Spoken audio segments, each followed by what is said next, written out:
আসসালামু আলাইকুম ওরহমতুল্লাহ। ক্লাস 4-এর গণিত টিউটোরিয়ালে তোমাদের স্বাগতম। আজকে অনুশীলনী 9.8 এর সর্বশেষ পার্টে তোমাদের স্বাগতম। দশমিক ভগ্নাংশের 120 পৃষ্ঠায় যে অঙ্কগুলো রয়েছে সেই অঙ্কগুলো নিয়ে আজকে তোমাদের মাঝে ডিসকাস করব। প্রথমেই তোমাদের 120 পৃষ্ঠায় যে অঙ্কটা রয়েছে সেটা হচ্ছে সংখ্যা রেখার একটা অঙ্ক। তোমরা এখানে দেখতে পাচ্ছ, এখানে তোমাদের সংখ্যা রেখাটা স্টার্ট হয়েছিল 0.88 থেকে এবং এখান থেকে ঠিক 10 ঘর পরে তোমাদের এই 88 থেকে 89 হয়েছে, অর্থাৎ 0.1 বৃদ্ধি পেয়েছে, তাই না? এখানে 881, তাহলে এই মানটা নিশ্চয় এই জায়গায় বসবে। এটা হচ্ছে 882, এটা হচ্ছে 883, এইভাবে এটা হচ্ছে 889। সো এই মানটা এখানে বসবে। আর 889 থেকে 810 না হয়ে কি হয়ে যাবে, 89 হয়ে যাবে, মানে এই 8টা 9 হয়ে যাবে। ঠিক এইভাবে দেখো, এটা যদি 89 হয় তাহলে এটা হচ্ছে 891, এভাবে এটা 2 3 4, এটা হচ্ছে 895। সো এই মানটা এখানে চলে আসবে। দেন দেখো, এইটা হচ্ছে 889, সো 9-এর পূর্বে এটা সরাসরি এখানে চলে আসবে। সেম এভাবে তোমরা দেখতে পাচ্ছ সবগুলো মান আমরা এখানে বসিয়ে নিয়েছি, এটা কিন্তু কিছু না, সরি।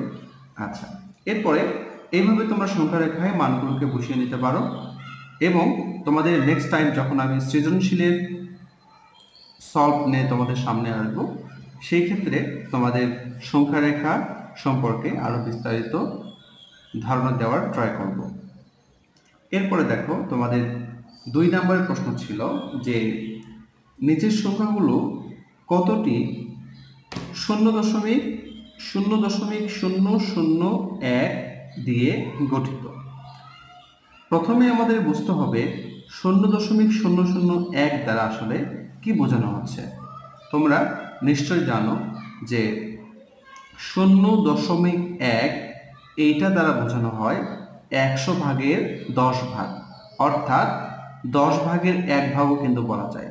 আবার দেখো 0.01 এটা দ্বারা কি বোঝানো হয়, এটা দ্বারা বোঝানো হয় 100 ভাগের 1 ভাগ, অর্থাৎ এটা দ্বারা বোঝানো হচ্ছে অনলি 1 পয়সা। আর এটা দ্বারা বোঝানো হচ্ছে, যদি আমরা 1 টাকা বিবেচনা করি তাহলে এটা এই 0.1 দ্বারা বোঝানো হচ্ছে 10 পয়সা। এখানে শূন্য থাকলেও 10 পয়সা, শূন্য না থাকলেও কিন্তু এটার মান 10 পয়সা। আর যদি প্রথমে শূন্য থাকে তাহলে এটাকে আমাদের ধরে নিতে হবে কত পয়সা, অনলি 1 পয়সা। তাহলে এখানে দেখো দশমিকের পরে 2টা শূন্য রয়েছে, তাহলে এটাকে আমরা কি ধরবো, এটাকে আমরা ধরবো 1 পয়সার 10 ভাগের 1 ভাগ। ঠিক আছে, 1 পয়সার কি বলছি, 10 ভাগের 1 ভাগ। এখন তোমার অঙ্কতে চলে আসো। তোমরা 2-এর 1 নম্বর অঙ্কটা দেখো, এখানে রয়েছে 0.031। ওকে, তাহলে এখানে বন্ধুরা দেখো, এইটা দ্বারা আমরা কি বুঝতেছি, এটা দ্বারা কিন্তু আমরা বুঝতেছি অনলি এটা 3.1 পয়সা বা 3.001 পয়সা। ঠিক আছে, তাহলে 3 পয়সার জন্য এটা লাগবে কয়টা, 30টা, আর 0.01 জন্য তো লাগবে একটা। সো টোটাল কিন্তু 31টি 0.001 দিয়ে এই সংখ্যাটি গঠিত। আবার তোমরা নেক্সট অঙ্কে চলে এসো। এখানে দেখো 1.03, তাই না? আচ্ছা, এই 1 মানে কি, এটা মানে হচ্ছে 100 পয়সা, আর এই 0.3 মানে কি, এটা মানে হচ্ছে জাস্ট 3 পয়সা। এখন তোমরা হিসেবে আসো। আচ্ছা, আমরা জানি যে 1 টাকা বা 100 পয়সা, 100 পয়সা সমান কিন্তু 1000টি 0.001। কেন বন্ধুরা বলো তো? কারণ এটা দ্বারা বোঝানো হচ্ছে 1 পয়সার 10 ভাগের 1 ভাগ। তাহলে তোমার 100 টাকায়, সরি 1 টাকায় 1 পয়সা রয়েছে 100টি, তাহলে সেটাকে আবার 10 দ্বারা গুণ করলে হচ্ছে 1000টি, তাই না? তাহলে দেখো, এই 1 টাকার জন্য আমরা 0.00 পাচ্ছি, 0.001 পাচ্ছি কয়টি? 1000টি, তাই না? এবং দেখো এই যে 3 পয়সা, 3 পয়সার জন্য 0.001 পাচ্ছি কয়টি? 30টি। তাহলে টোটাল কতটা 0.001 লাগবে? 1030টি। 1030টি 0.001 দিয়ে 1.03 সংখ্যাটি গঠিত। আশা করি তোমরা বুঝতে পেরেছ। ঠিক এইভাবে তোমরা যে 2 এর আদার্স অঙ্কগুলো রয়েছে সেগুলোর সমাধানগুলো করে নেবে। এরপর 3 নম্বরে দেখো, এখানে বলেছে যে নিচের সংখ্যাগুলোকে 10 দ্বারা গুণ এবং ভাগ করো। তো 10 দ্বারা কোনো সংখ্যাকে গুণ করবে বা ভাগ করবে, এটা নিশ্চয়ই বিগত টিউটোরিয়ালগুলো দেখে তোমাদের এই কনসেপ্টগুলো ক্লিয়ার হয়েছে আমি বিশ্বাস করি। সো এগুলো তোমরা পারবে। এরপরে 4 নম্বরে দেখো যে উপরে নিচে হিসেব করো। এই হিসেবগুলো তোমাদের কাছে কঠিন হওয়ার কথা নয়, এগুলো সবগুলোই তোমাদের পারার কথা। আর এগুলো সম্পর্কে আমি ব্যাপক আলোচনা করেছি আমার পূর্ববর্তী টিউটোরিয়ালে। যারা দেখে নাওনি তারা অবশ্যই দেখে নেবে, তাহলে ইনশাল্লাহ তোমরা এই অঙ্কগুলো খুব সহজেই করতে পারবে। এরপরে 5 নম্বর তোমরা দেখতে পাচ্ছ, এখানে বলেছে যে নিচের ভগ্নাংশগুলোকে দশমিকে এবং দশমিক সংখ্যাগুলোকে ভগ্নাংশে প্রকাশ করো। ওকে, দেন সম্ভব হলে ভগ্নাংশগুলোকে তার লঘিষ্ঠ আকারে প্রকাশ করো। তো লঘিষ্ঠ আকারটা কি? লঘিষ্ঠ আকার হচ্ছে যদি তোমরা লব এবং হরকে একই সংখ্যা দ্বারা ভাগ করতে পারো এবং ভাগ করে মানটাকে ছোট করে নিয়ে আসতে পারো, সেই আকারটাকে বলা হয় লঘিষ্ঠ আকার। তো দেখো এখানে প্রথম 3টি রয়েছে ভগ্নাংশ রূপে, যেটাকে আমাদের করতে হবে কি? দশমিকে নিয়ে যেতে হবে। আর যে 3টা দশমিকে রয়েছে সে 3টাকে আমাদের কি করতে হবে? ভগ্নাংশ আকারে নিয়ে যেতে হবে এবং ভগ্নাংশ আকারে নিয়ে গিয়ে যদি পসিবল হয় তাহলে লঘিষ্ঠ আকারে প্রকাশ করতে হবে। তো চলো আমি এখান থেকে তোমাদের 2 নাম্বার এবং 6 নাম্বার এই 2টা অঙ্কের সমাধান দেখানোর চেষ্টা করি। প্রথমে 5-এর 2 নাম্বার অঙ্কটা দেখো।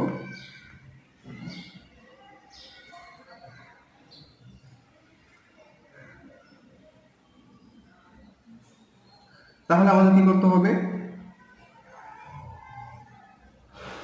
দশমিকে এবং দশমিক সংখ্যাগুলোকে ভগ্নাংশে প্রকাশ করতে হবে, তাই না? তাহলে এটাকে আমাদের কি করতে হবে? দশমিকে প্রকাশ করতে হবে। সো কিভাবে দশমিকে প্রকাশ করব আমরা? দেখো, আমরা 50 দিয়ে 17কে ভাগ করব। তাহলে দেখো 17 অর্থাৎ ভাজ্যটা হচ্ছে ভাজকের থেকে ছোট, সো আমরা 0 বার দিতে পারি। তাহলে 0 বার দিলে 17 নামে আসতেছে। এখন এখানে আমরা একটা দশমিক দিয়ে এখানে একটা শূন্য নিতে পারি। তো 170-এর মধ্যে 50 যাচ্ছে কতবার? 3 বার। দেন আমরা যদি বিয়োগ করি তাহলে এখানে হচ্ছে 0, এখানে হচ্ছে 2। আমরা এখন কিন্তু এখানে একটা শূন্য নিতে পারি। 200-র মধ্যে এখন 50 যাচ্ছে কতবার? 4 বার। তাহলে মিলে যাচ্ছে এবং ফাইনালি আমরা অ্যান্সারটা পেয়ে গিয়েছি 0.34। তো এটাই হচ্ছে এই অঙ্কের অ্যান্সার। এরপরে দেখো যে অঙ্কটা 6 নম্বরে রয়েছে সেটা এরকম 0.075। তাহলে এটাকে আমাদের কি করতে হবে? দশমিকে প্রকাশ করতে হবে। কিভাবে দেখো, দশমিকে না, ভগ্নাংশে প্রকাশ করতে হবে। তো কিভাবে করবে? এই 0.075 লিখবে, লেখার পরে এই দশমিকটাকে কেটে দিয়ে এই দশমিকের জন্য 1 লিখবে এবং দশমিকের পরে যে কয়টা সংখ্যা রয়েছে সেই কয়টা সংখ্যার জন্য একটা করে শূন্য নেবে।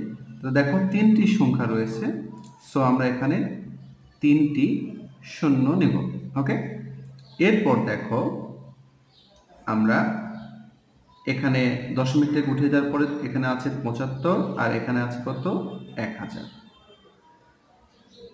তো এটা হচ্ছে আমাদের দশমিক থেকে ভগ্নাংশে প্রকাশ। কিন্তু আমাদের আরো একটা ছোট্ট কোশ্চেন ছিল যে যদি সম্ভব হয় তাহলে এটাকে কি করতে হবে, লঘিষ্ঠ আকারে প্রকাশ করতে হবে। তো লঘিষ্ঠ আকারটা কি, লব হরকে একই সংখ্যা দ্বারা যদি সম্ভব হয় ভাগ করে ছোট করা। তো দেখো আমরা লব হরকে একই সংখ্যা দিয়ে অর্থাৎ 25 দিয়ে ভাগ করতে পারি। তাহলে 75কে যদি আমি 25 দ্বারা ভাগ করি তাহলে এখানে হচ্ছে কত, 3 25 75, এবং 1000কে যদি আমি 25 দ্বারা ভাগ করি সেক্ষেত্রে আমি পাচ্ছি 40। ওকে, দেখো এটাকে কিন্তু আর একই সংখ্যা দ্বারা লব ও হরকে কেটে ছোট করা সম্ভব না। সো আমি 3/40 এটাকেই অ্যান্সার রেখে দেব। আশা করি তোমরা সবাই বুঝতে পেরেছো।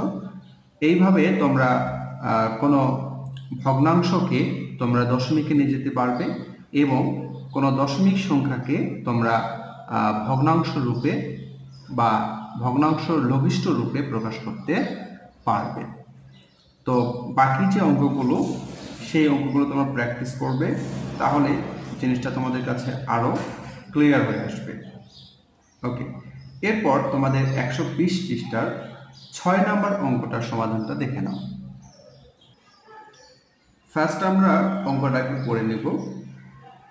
এখানে বলেছে যে গতকালের সর্বোচ্চ তাপমাত্রা ছিল 32.55 ডিগ্রি সেলসিয়াস এবং আজকের সর্বোচ্চ তাপমাত্রা 28.87 ডিগ্রি সেলসিয়াস। এখন প্রশ্ন করেছে এই দুই দিনের তাপমাত্রার পার্থক্য কত। তোমরা নিশ্চয়ই জানো পার্থক্য কথাটার অর্থ হচ্ছে দুইটার মধ্যে যে ব্যবধান, আর এই ব্যবধানটা আমরা কিভাবে বের করব, বড়টা থেকে ছোটটাকে বিয়োগ করে। অর্থাৎ গতকালের তাপমাত্রা যে 32.55 ছিল এখান থেকে আজকের তাপমাত্রা 28.87কে বিয়োগ করলেই কিন্তু আমরা 6 নম্বর অঙ্কের অ্যান্সারটা পেয়ে যাব। তো দেখো কিভাবে তোমরা অঙ্কটাকে শুরু করতে পারো। তোমরা প্রথমে এইভাবে লিখতে পারো যে গতকালের সর্বোচ্চ তাপমাত্রা ছিল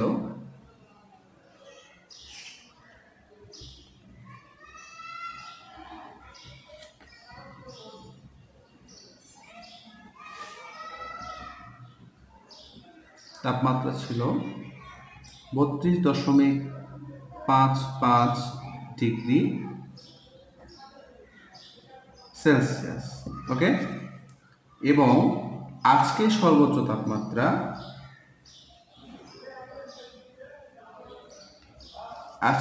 তাপমাত্রা কত, 28.87 ডিগ্রি সেলসিয়াস। তাহলে চলো এখন বিয়োগ করবো আমরা।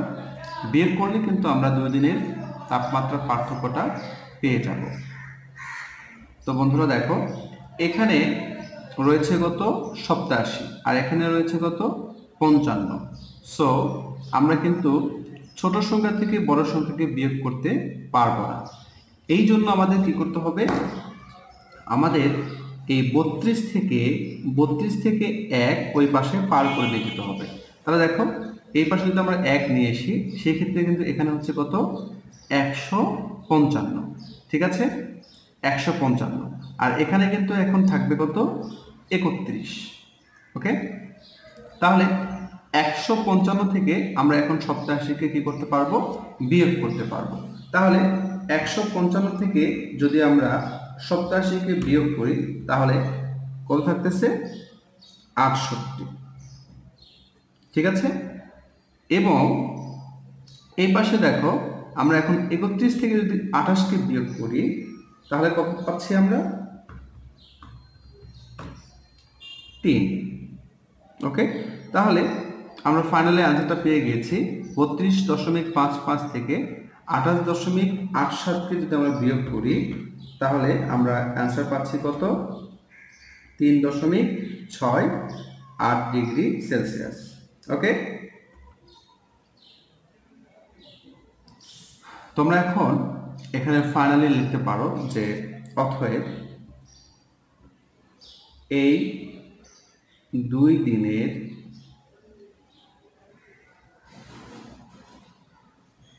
তাপমাত্রার পার্থক্য কত? 3.68 ডিগ্রি সেলসিয়াস। ওকে,